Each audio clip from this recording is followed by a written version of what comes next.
Assalamualaikum warahmatullahi wabarakatuh. Bismillahirrahmanirrahim. Alhamdulillahirabbil alamin wa bihi nasta'in.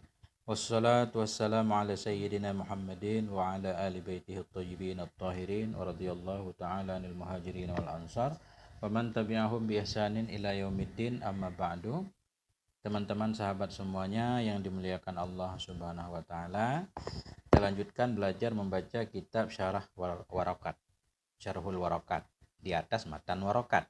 Matan Warakat karangan Syekh Juwaini atau Imam Haramain. Syarah Warakat karangan Imam Jalaluddin Al-Mahalli. Hasyiahnya ini ditulis oleh Syekh Ahmad bin Muhammad Ad-Dimyati rahimahumullahu jami'an wa nafa'ana bi'ulumihim amin ya rabbal alamin. Ini sudah mau khatam nih, tahu berapa kali baca lagi. Bismillahirrahmanirrahim. Allahumma 'allimna ma yanfa'una wanfa'na bima 'allamtana warzuqna ilman nafi'a amin ya rabbal alamin. Wa ammal adillatu fayutaqaddamul jaliyyu minha 'alal khafiyyi. Adapun bermula segala dalil-dalil Indonesia, maka didahulukan akan yang jali darinya dalil di atas yang khafi darinya dalil. Ini ceritanya tentang tarattubiha, tentang susunan dalil. Jadi pada dasarnya ketika dalam satu masalah ada banyak dalil, ya, jadi para ulama itu berusaha untuk mengamalkan semua dalil kalau bisa. Kalau semua dalil nggak bisa diamalkan, kelihatan bertentangan, maka para ulama akan menempuh jalan kedua, yaitu mencari tahu tentang tarikhnya dalil. Artinya yang mana yang duluan, yang mana yang belakangan. Sehingga para ulama bisa mempraktekkan bab nasakh mansukh. Dalil yang munculnya belakangan akan digunakan untuk menasakh dalil yang pertama. Bila nasakh dan mansukh pun atau nasikh mansukh tidak mungkin, maka para ulama menyusun bab khusus tentang al-adillah, dalil-dalil, tertibnya dalil, yang mana yang harus didahulukan, yang mana yang harus dibelakangkan. Nah ini. Adapun bermula segala dalil-dalil, maka didahulukan akan yang jali darinya dalil dari yang khafi. Diambil dalil yang terang dulu dibanding yang khafi. Dalil-dalil yang dilalahnya terang dibanding dengan yang dilalahnya khafi.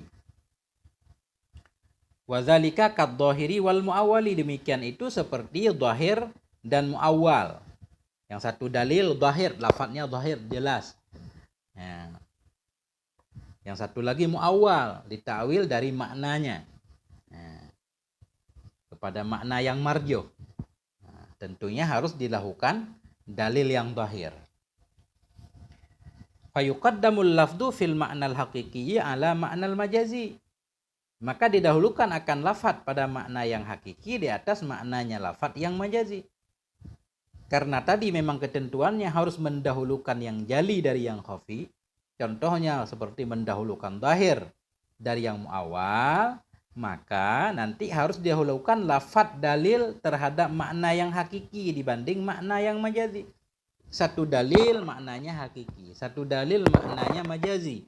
Harus diambil yang didahulukan makna hakiki.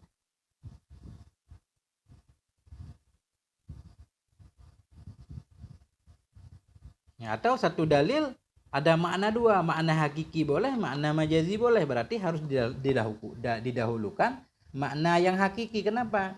Karena al-aslul kalam fil hakikah. Asal-asal kalam itu dipahami secara hakikat. Nggak bisa dipahami secara majaz, kecuali nanti ada dalil lain, karinah yang lain yang menunjukkan bahwa itu bukan hakikat. Seperti kita bilang itu ada singa misalkan. Jadi pendengar itu pada awalnya memahaminya singa benaran. Walaupun nanti secara fakta begitu dilihat, oh ternyata si Zaid. Nah, jadi asal kalam itu dipahami secara hakikat. Makanya didahulukan akan makna hakiki di atas maknanya lafadz yang majazi.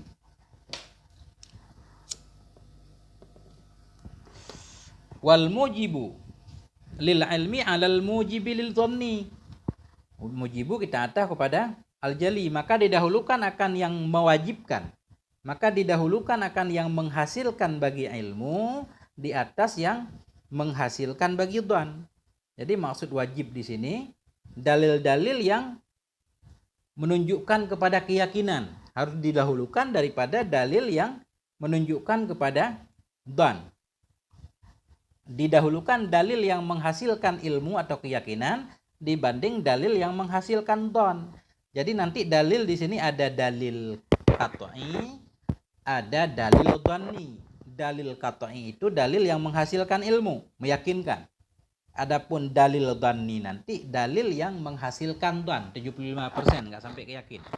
Ketika bertemu harus didahulukan dalil yang qat'i dibanding dalil yang dhanni. Nah, jadi nanti begini, ada dalil qat'i juga dibagi dua nanti, ada qat'i subutnya, ada qat'i dilalahnya. Qat'i subut seperti ayat Quran, hadis mutawatir. Ya. Kemudian nanti dhanni juga ada dhanni subut, ada dhanni dilalah. Dhanni sebut misalkan seperti hadis-hadis ahad. Nah, itu untuk sebutnya dhanni, tidak meyakinkan 100% karena dirawi oleh satu orang per satu orang. Cuma bisa menghasilkan dhan. Nah, begitu juga makna nanti. Makna ayat ada yang qat'i, ada yang dhanni. Makna hadis juga seperti itu. Jadi dalam semua sisinya tetap didahulukan yang menghasilkan ilmu daripada yang menghasilkan dhan. Artinya didahulukan qat'i daripada dhanni. Baik qat'i subut dan qat'i dilalah atau dhanni subut, dhanni dilalah. Contohnya kata beliau di sini, wadzalika kal mutawatiri wal ahadi. Demikian itu seperti mutawatir dan ahad. Fayuqaddamul awwalu, maka didahulukan akan yang pertama yaitu mutawatir. Bertemu mutawatir dan hadis ahad, didahulukan yang mutawatir. Illa ayyakuna aman fayukhassu bisani kama taqaddama min takhsisil kitab wa sunnah. Kecuali bahwa ada ianya yang pertama itu umum, maka dikhususkan akan dianya yang pertama dengan yang kedua. Tadi aturannya, contohnya di sini seperti mendahulukan mutawatir daripada ahad. Nah, kecuali yang pertama itu yang mutawatir itu umum. Jadi kalau umum bisa dikhususkan dengan yang kedua dengan uhad. Artinya dua-duanya bisa diamalkan. Sebagaimana yang telah terdahulu pembahasan dari taksis kitab dan sunnah. Al-Quran, ayat Quran misalkan umum bisa dikhususkan dengan sunnah yang khusus. Bisa diamalkan kedua-duanya kalau satu umum satu khusus. Wan nutuku min kitabin wa sunnatin alal qiyas. Maka didahulukan akan nutuk, akan lafaz dari kitab dan sunnah. Betul. Maka didahulukan akan nutuk. Nutuk itu maksudnya bisa kitab, bisa sunnah. Didahulukan alal qiyas, di atas qiyas. Kalau dalam satu permasalahan ada dalilnya dari Al-Quran atau dari sunnah, ya Al-Quran dan sunnah yang jadi dalilnya. Tidak dikias. Karena sesuatu yang ada dalilnya yang nggak boleh dikias. Nah, kalau nggak ada dalil baru dikias. Illa ayyakunan nutuku amman fayukhassu bil qiyasi kama taqaddam. Kecuali bahwa adalah nutuk, yaitu kitab dan sunnah itu umum. Maka ditaksiskan akan dianya nutuk dengan qiyas sebagaimana yang telah terdahulu ianya mah. Kecuali ayat atau sunnah tersebut umum, maka boleh ditaksiskan dengan qiyas. Bagaimana pembahasan dalam bab taksis di atas, yaitu bolehnya mentaksis nutuk dengan qiyas. Karena qiyas itu juga pada dasarnya bersandar kepada nutuk juga.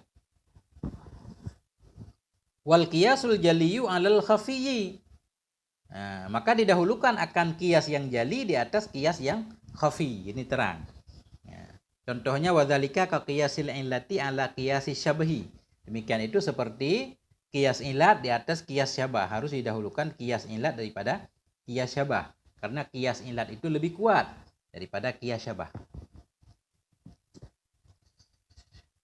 Fa in wujida fin nutqi ay min kitabin aw sunnatin ma yughayyirul awwala. Ay al-admal asliya alladhi yu'abbaru an istishabihi bi istishabil hali fawadihun annahu yu'malu bin nutqi. Fa in wujida, maka jika didapati dalam nutuk yaitu dari kitab dan sunnah akan sesuatu yang merubah ia akan yang pertama. Apa itu yang dimaksud dengan yang pertama? Artinya adamal asliya, adam asli, asal yang tidak ada. Adam asli alladzi yang diibaratkan orang dari istishabnya Adam dengan istishab hal. Niscaya maka jelaslah oleh bahwa sungguhnya seseorang itu beramalia dengan nutok. Fa'in wujida, maka jika didapatkan dalam nutok, yang mendapatkan tentunya ahli mujtahid. Jika para mujtahid mendapati dalam kitab dan sunnah, Quran atau hadis Nabi, sesuatu yang merubah ia akan yang pertama, yang merubah ia akan hukum asal. Apa hukum asal? Adamal asli, tidak adanya asal. Asal dari sesuatu tidak ada. Di mana adam asli ini diibaratkan dengan istishab hal. Sebelumnya kita sudah membahas tentang istishab hal. Arti istishab hal kembali kepada asal, yaitu tidak adanya asal. Asal sesuatu tidak ada. Maksudnya begini contohnya. Jadi asal dari sesuatu itu nggak ada. Contohnya asal-asalnya kita nggak ditaklifkan, nggak ada hukum. Contohnya misalkan, pada dasarnya manusia itu tidak wajib berpuasa. Kemudian ada dalil yang menunjukkan tentang wajibnya puasa Ramadan. Jadi pada dasarnya setiap puasa selain Ramadan itu nggak wajib. Dalilnya apa? Kembali ke asal, karena asal nggak taklif. Berarti selain Ramadan nggak wajib puasa. Sekarang, jika didapati dalam nutok ada satu ayat Quran atau satu hadis Nabi yang menunjukkan kepada berubahnya yang pertama, berubahnya tidak ada asal, berubahnya tidak ada taklif menjadi taklif. Misal aja untuk contoh, seorang ulama menemukan satu hadis yang menyatakan puasa Arafah wajib misalkan, seperti besok. Fawadihun, maka jelaslah bahwa harus diamalkan dengan nutok. Kalau ada dalil yang menunjukkan tentang berubahnya istishab hal, harus diamalkan nutok tersebut. Ambil dalil itu baik dari kitab atau sunnah. Yang tadinya nggak wajib puasa Arafah misalkan, karena ada dalil yang menunjukkan wajib, berarti berubah jadi wajib. Itu maksudnya. Maka jika didapati dalam nutok kitab dan atau sunnah akan sesuatu yang merubah ia akan yang pertama. Yang pertama yaitu adamnya asli. Adam asli alladzi yang diibaratkan dari istishabnya Adam dengan istishab hal sebelumnya. Nisya maka jawab in, maka jelaslah. Jadi fawadihun ini isim fa'il, fa'ilnya annahu. Maka bermula yang jelas oleh bahwa sesungguhnya seseorang itu beramal ya dengan nutok. Ambil nutok kitab atau sunnah, sehingga istishab hal yang tadi jadi batal. Wa illa ay wala illam yujad zalik fayustashabul halu. Maka jika tidak, artinya jika tidak didapati akan demikian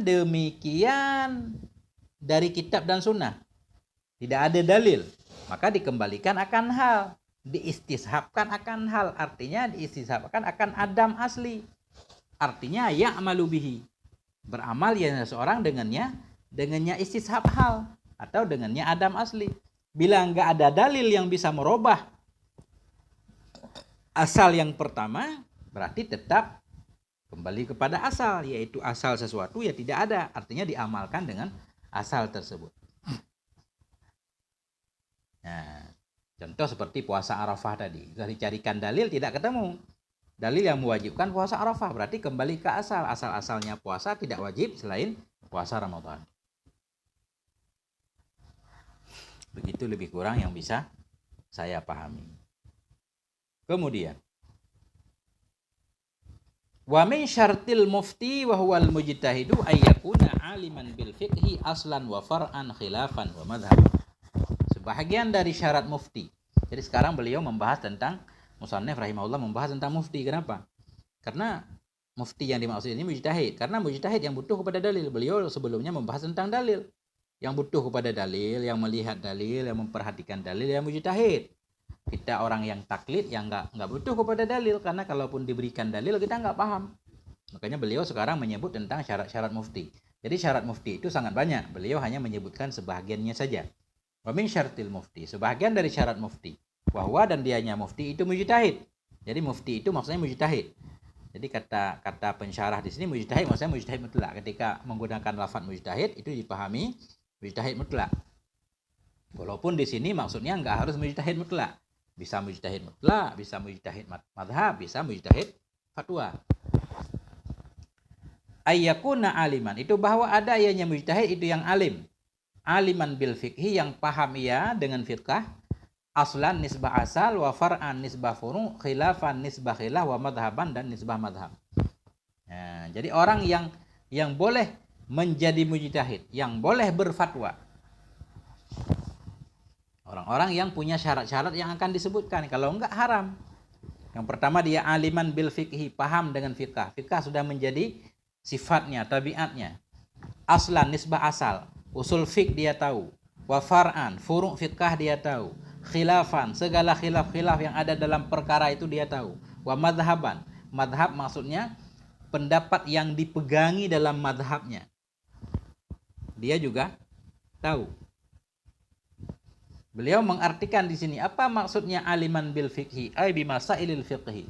Seorang yang jadi mujtahid itu, yang jadi mufti itu, dia paham dengan segala masalah-masalah fiqh. Jadi walaupun enggak menghafal semuanya, karena masalah fiqh itu tentunya sangat banyak, karena dia enggak habis-habis hingga kiamat. Artinya tahu dia secara umum. Wa qawaidihi, tahu ia dengan kaidah-kaidahnya fiqh. Wa furu'ihi, tahu ia dengan cabang-cabangnya fiqh. Wa bima fiha, dan dengan apa-apa yang ada dalamnya fiqh, dalamnya masail.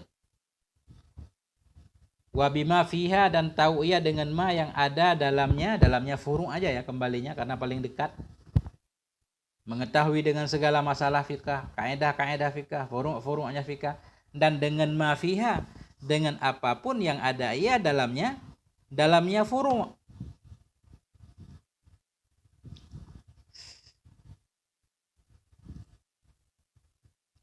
Dalamnya furu' minal khilafi, dari khilaf.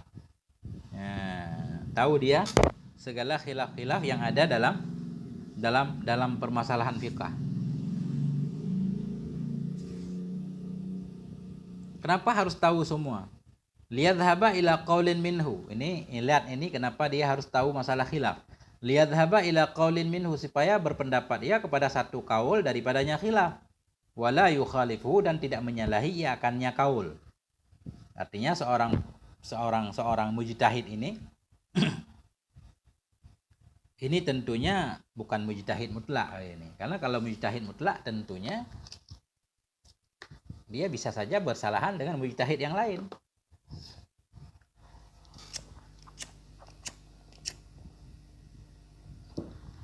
Seperti Imam Syafi'i misalkan, boleh saja beliau mengeluarkan satu pendapat yang berbeda dengan pendapat Imam Abu Hanifah atau Imam Malik.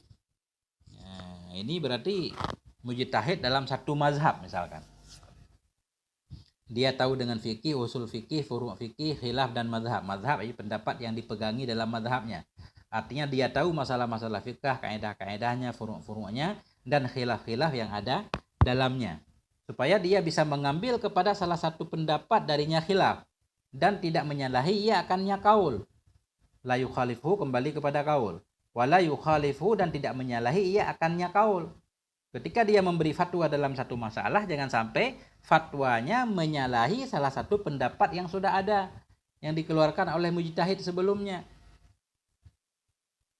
Bagaimana cerita dia menyalahi? Bi ayyah disa qaulan akhara, dengan bahwa membuat ia akan satu kaul yang lain. Artinya di sini ada khilaf para ulama juga. Boleh enggak seorang mujtahid misalkan dia mengeluarkan satu pendapat baru terhadap satu hukum, pendapat yang belum pernah ada sebelumnya? Jadi kebanyakan ulama menyatakan tidak boleh. Kalau ada kaul-kaul sebelumnya, tinggal mengambil pendapat sebelumnya. Enggak boleh ada pendapat baru yang belum pernah difatwakan oleh mujtahid sebelumnya. Nah, supaya dia bisa pergi kepada satu kaul darinya khilaf, tidak menyalahi ia akannya kaul dengan bahwa membuat ia akan satu kaul yang lain. Listilzami ittifaqi man qablahu bi'adami dhihabihim ilahi ala nafiyih. Kenapa enggak boleh mengadakan kaul baru? Listilzami, karena lazim oleh kesepakatan orang sebelumnya, kesepakatan dengan tidak berpendapatnya mereka kepadanya kaul, lazim kepada nafinya kaul.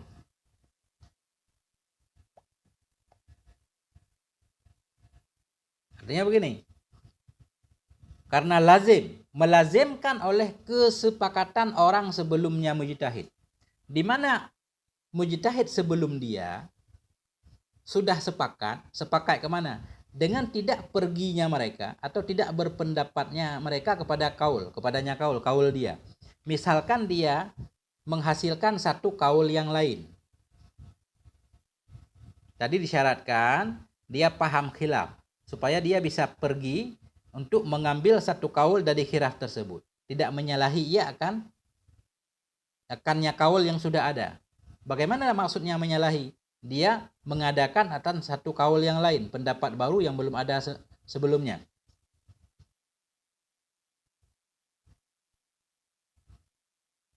Kenapa dia tidak boleh menyalahi membuat kaul baru? Karena lazim dari kesepakatan orang sebelumnya. Mujtahid sebelumnya sudah sepakat. Sepakat kepada apa? Tidak berpendapatnya mereka orang sebelumnya kepadanya kaul.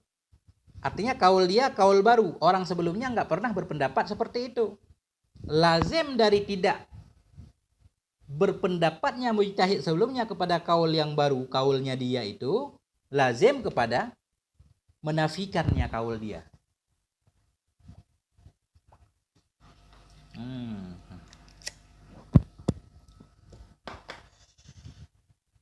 Jadi begini.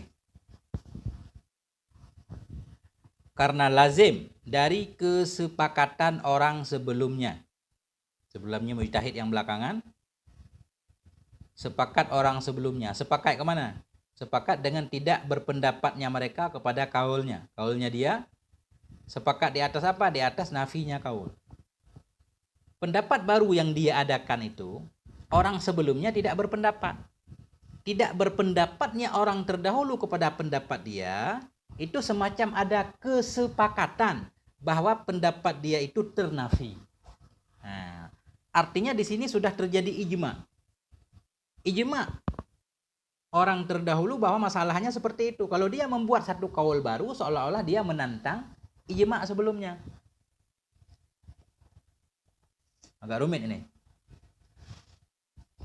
Nah, kenapa dia harus tahu khilaf? Supaya pergi ia, berpendapat ia kepada satu kaul darinya khilaf. Tinggal ambil kaul yang sudah ada. Dan tidak menyalahi ia akannya kaul. Apa arti tidak menyalahi kaul? Bahwa membuat ia akan satu kaul baru. Kenapa dia tidak boleh menyalahi? Karena lazim kesepakatan orang sebelumnya, yaitu mujtahid sebelumnya, sepakat dengan tidak berpendapatnya mereka orang sebelumnya kepadanya kaul yang dia adakan tadi kepada nafinya kaul. Karena orang terdahulu tidak menghasilkan kaul seperti kaul dia, berarti orang terdahulu sudah sepakat bahwa pendapat yang seperti itu ternafi. Kalau dia masih mengambil pendapat baru itu, berarti dia menyalahi ijma orang sebelumnya. Itu lebih kurang. Wa ayyakuna kamilal alati fil ijtihadi. Nah, ini syarat selanjutnya bahwa ada ianya seseorang itu yang sempurna alat dalam ijtihad.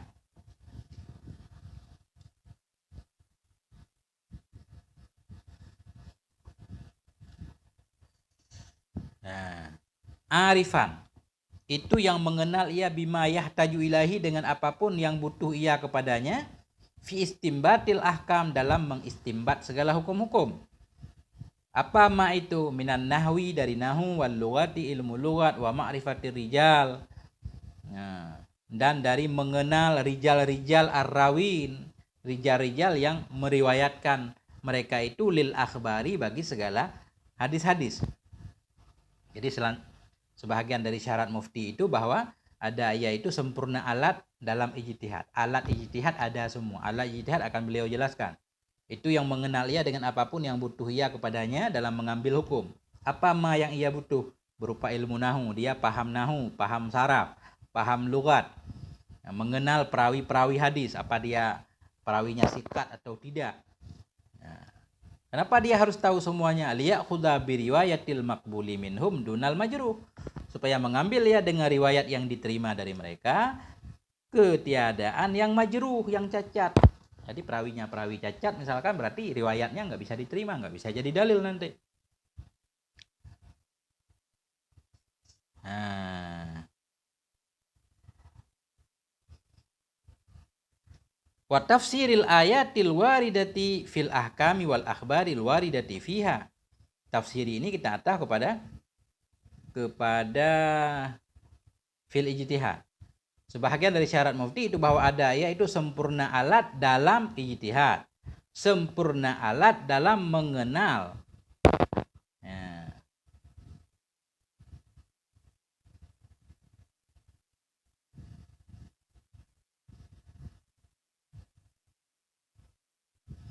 Atau kita atah kepada yang dekat ma'rifatul rijal.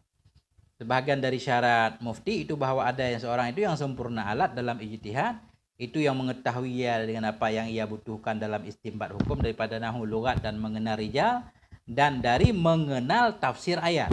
Boleh juga.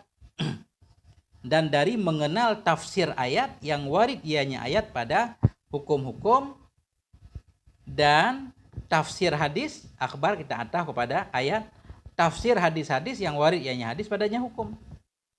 Ya. Ayat-ayat yang membahas tentang berbagai macam hukum, hadis-hadis yang membahas tentang berbagai macam hukum, dia tahu tafsirnya. Karena ayat hukum nggak banyak, terbatas menurut Imam Sayuti, kalau nggak salah 500 ayat hukum dalam Quran. Begitu juga dengan hadis hukum. Dia tahu tentang semua tafsir-tafsir yang berkenaan dengan ayat hukum, tafsir-tafsir yang berkenaan dengan hadis-hadis hukum. Kenapa? Dia harus tahu tafsir ayat dan hukum dan hadis. Liwafiqa dzalika fi ijtihadi, supaya muwafakat dia akan demikian pada ijtihadnya. Wala yukhalifu, dan tidak menyalahi ia akannya yang demikian, yaitu tafsir ayat dan hukum. Nah.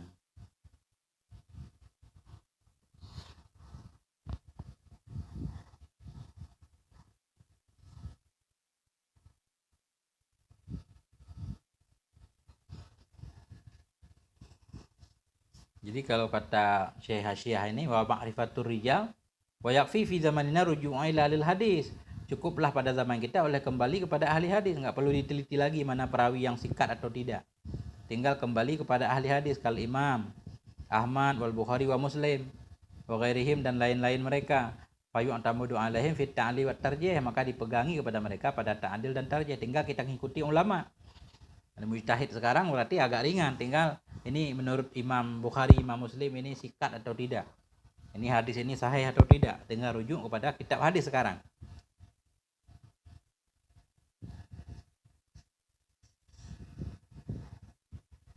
Wa ma dzakarahu min qaulihi arifan min jumlati adillatil ijtihadi. Dan berulama yang menyebut ianya musannif akan nyama mulai dari ucapan yang musannif arifan bima yahtaju ilaihi, itu min jumlati adillatil ijtihad, itu sebahagian dari dalil-dalil ijtihad.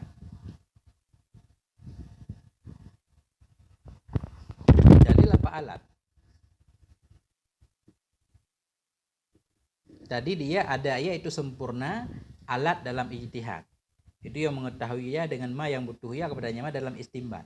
Tapi di sini beliau menyatakan wa ma dzakarahu, berulama yang telah menyebut ianya musannif akan nyama daripada ucapan yang musannif arifan, itu sebahagian dari dalil ijtihad, bukan alat-alat ijtihad. Dalil apa? Adillah apa alatnya?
Alat ini bukan dalil, alat yang benar ini alat.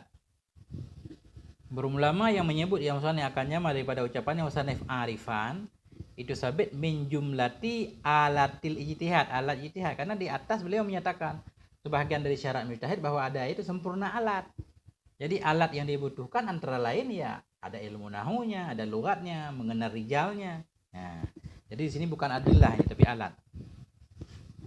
Berulama yang menyebut yang musannif akannya ma daripada ucapan yang musannif arifan hingga akhirnya itu sebahagian dari jumlah alat-alat ijtihad. Wa minha ma'rifatuhu bi qawaidil usuli wa ghairi dzalik. Sebahagian darinya alat ijtihad itu mengenalnya si mujtahid tadi dengan kaedah-kaedah usul dan lainnya kaedah usul.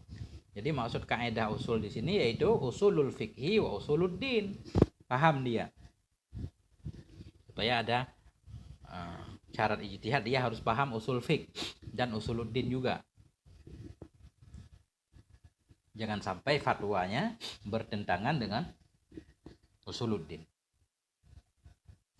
Dan lain-lain demikian seperti mengenal tempat-tempat ijtima, mana hal-hal yang menjadi ijma'nya para ulama. Bihaisu yang arifu annama adda ilahi ijtihaduhu laisa mukhalifan lil ijma'. Sekira-kira tahu ia bahwa sungguh yang tertunai kepadanya oleh ijtihadnya itu tidak menyalahi ijma'. Artinya hasil ijtihadnya nanti tidak bertentangan dengan ijma'. Wa ma'rifatun nasih wal mansukh. Dia harus paham juga nasih mansukh, asbabun nuzul, syarat-syarat mutawatir, sahih, dhaif dan seterusnya.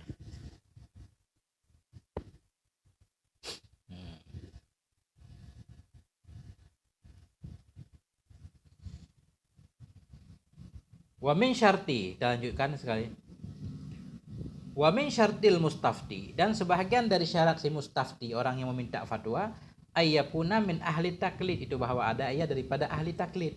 Ya, fayuqallidul mufti fil futya, maka mentaklid ia akan si mufti pada fatwanya. Ya, karena kalau ahli mujtahid nggak boleh taklid. Nah, jadi yang boleh meminta bertanya hukum kepada orang lain yaitu orang-orang yang taklid, belum mampu untuk mengistibat hukum sendiri. Fa illam yakuni syakhsu min ahli taklid bi ayyakuna min ahli ijtihad falaisa lahu ayyastaftiya. Maka jika tidak adalah seseorang itu dari ahli taklid dengan bahwa ada ia daripada ahli ijtihad, falaisa lahu, maka tidak boleh baginya bahwa minta fatwa ia. Nah, kama qala, sebagaimana berkata ia. Berkata ianya musannif sesudahnya ini. Apa kata musannif? Walaisa lil alim ayil mujtahidi ayyuqallida. Tidak boleh bagi si alim, artinya mujtahid, oleh bahwa taklid ia. Seorang mujtahid enggak boleh taklid. Kenapa? Litamakkunihi minal ijtihad. Karena memungkinnya si mujtahid daripada ijtihad. Dia bisa mengijtihad sendiri. Nah. Wa taqlidu qabulu qaulil qaili bila hujjah. Bermula taklid itu menerima perkataan si qail dengan tanpa hujjah. Datang kepada seorang ulama, kita menanyakan sesuatu, misalkan dia mengatakan sesuatu tanpa dalil, kita menerima ucapan pemberi fatwa dengan tanpa mengetahui hujjahnya. Nah, itu namanya taklid. Taklid itu qabulu qaulil qail, menerima perkataan seorang yang berkata dengan tanpa hujjah, yazkuruha, yang menyebutkan ianya si qail akannya hujjah. Kita tanya hukum, langsung disebut hukumnya tanpa disebut dalilnya. Kita menerimanya, meyakininya dan mengamalkannya, ataupun tidak kita amalkan, yang penting kita menerimanya, disebut taklid.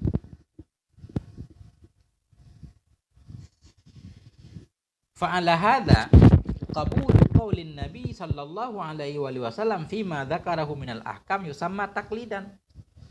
Fa'ala hadza, maka berdasarkan ini definisi taklid. Taklid itu menerima perkataan seseorang tanpa mengetahui hujjahnya. Ya.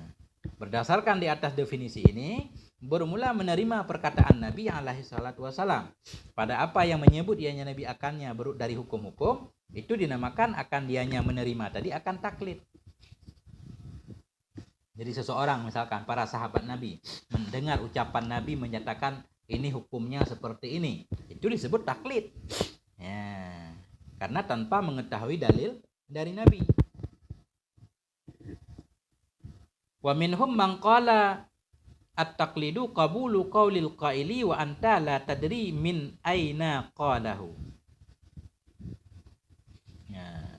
Sebahagian dari mereka ulama itu siman yang berkata, ya bermula taklid itu menerima perkataannya orang yang berkata, sementara engkau tidak tahu min aina qalahu, dari mana berkata ia akannya. Artinya la ta'lamu ma akhadahu, tidak engkau tahu akan tempat ambilnya fi dzalik, pada demikian perkataan.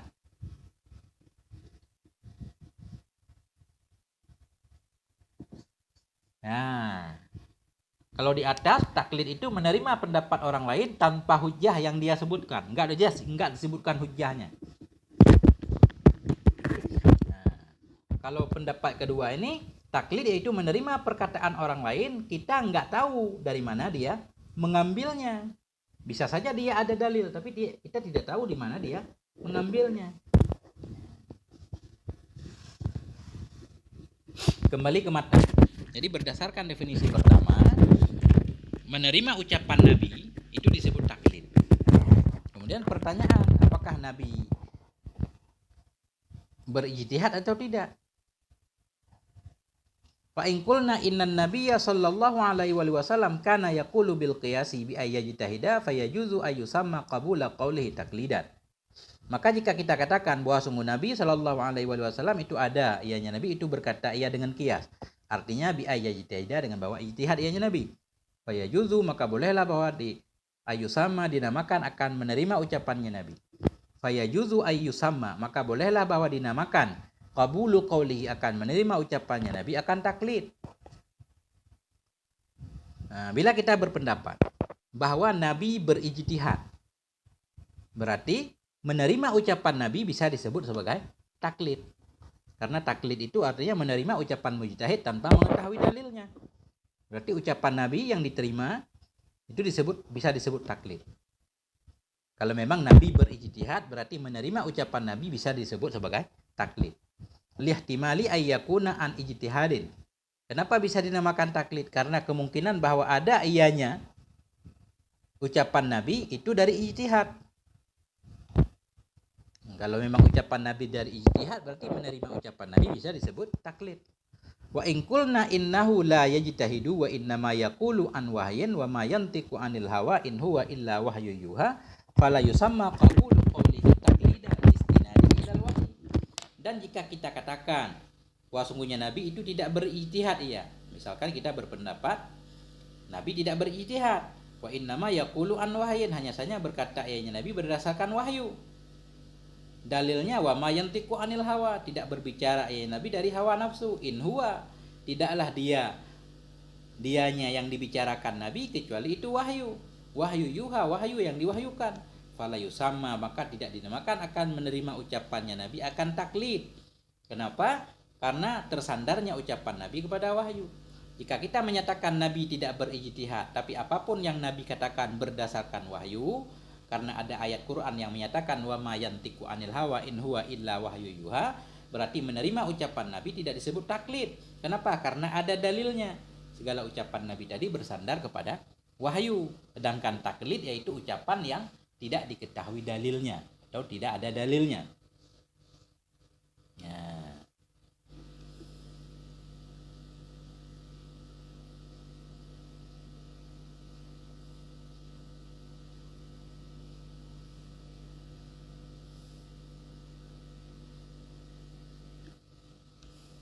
Fa in qulna, maka jika kita katakan, artinya huwa rajih, yang kuat itu Nabi berijtihad. Hadza huwa rajih, yang rajih itu Nabi berijtihad. Wa alaihi, dan di atasnya pendapat rajih, fasawabu annahu la yukhti'u fihi. Maka bermula yang benar bahwa sungguhnya Nabi itu tidak tersalah dalamnya ijtihad. Pendapat yang kuat menyatakan Nabi berijtihad, namun ijtihad Nabi enggak salah.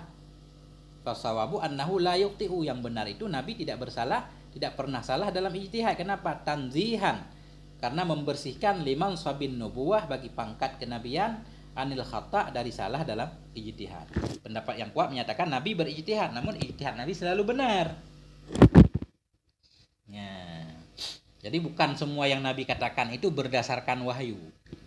Adapun ayat tadi beliau mengartikan begini. In huwa, mantuklah, tidaklah dianya yang diucapkan bagi Nabi SAW illa wahyu.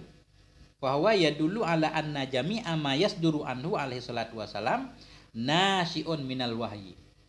Maka bahwa sungguhnya Sungguhnya ayat itu menunjukkan ya kepada bahwa sungguh semua ma yang terjadi ianya ma dari Nabi alaihi salatu wasallam itu timbul dari wahyu. Nah, itu arti hadis. Kalau tadi beliau mengartikan di luar in huwa, tidaklah dia mantuklah yang diucapkan oleh Nabi melainkan berdasarkan wahyu. Ayat itu memang menunjukkan semua apa yang terjadi dari ucapan Nabi berdasarkan wahyu. Wal haqqu annahu. Nah ini. Wal haqqu annahu sallallahu alaihi wasallam yajtahidu. Bermula yang benar bahwa sungguh Nabi itu berijtihad. Bermula makna ayat ketika itu ma yasduru nutquhu bil Qur'an anil hawa. Tidak terjadilah oleh ucapannya Nabi terhadap Quran dari hawa nafsu. Mal Quran illa wahyu yuha, tidaklah Quran kecuali itu wahyu yuha. Jadi huwa ini gara-gara perbedaan dalam mengembalikan dhamir huwa terjadi perbedaan pendapat para ulama. Wa ma yantiku anil hawa, tidak berbicara ianya Nabi dari hawa nafsu. In huwa, tidaklah dia mantuk, dipahami dari natoka. Tidaklah dia segala yang diucapkan oleh Nabi melainkan wahyu yang diwahyukan. Jadi kalau ulama yang mengartikan unhuwa tidaklah dianya mantuk tadi, berarti segala ucapan Nabi berdasarkan wahyu, berarti Nabi enggak ijtihad. Tapi yang benar kata Syekh Hasyah Dimyati, kata beliau, jadi huwa ini kembali kepada Quran.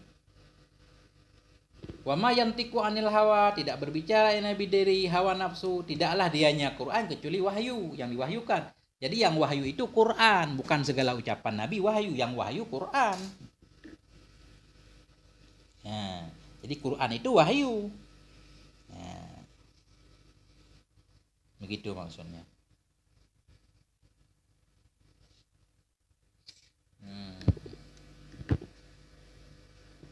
Sampai di sini dulu kali ya, udah titik. Ini sekali lagi wa amal ijtihad. Oh dikit lagi ini. Langsung aja dah. Ini harus kita baca ulang lagi dari pertama. Harus baca beberapa kali biar mantap, karena saya juga baru belajar. Wa amal ijtihadu fahuwa badlul wus'i fi bulughil ghardi ayil maqsudi min ilmin liyahsulalahu minal ilmi liyahsulalahu. Adapun bermula ijtihad,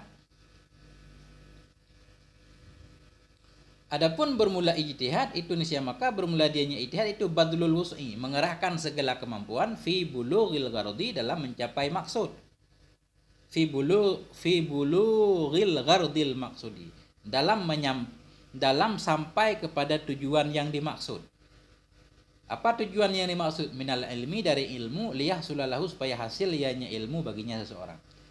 Jadi itu arti ijtihad, mengerahkan segala kemampuan untuk sampai kepada tujuan yang dimaksud berupa ilmu terhadap satu hukum, supaya hasil ianya ilmu baginya seseorang. Itu arti ijtihad. Mengerahkan segala daya upaya dalam mengkaji satu dalil supaya sampainya dia kepada maksud dia, yaitu mengetahui tentang satu hukum. Fal mujtahidu in kana kamilal alati fil ijtihadi kama taqaddam fa in ijtahada fil furu'i fa asaba falahu ajrani. Maka bermula mujtahid jika ada ayatnya mujtahid itu sempurna alat dalam ijtihad sebagaimana yang telah terdahulu ya. Jadi alat-alat ijtihad yang disebutkan di atas semua dia miliki. Fa ini ijtihada, maka jika ijtihad ianya si mujtahid pada furu', fa asaba, maka benar ia, falahu ajrani, maka sabit baginya si mujtahid 2 pahala.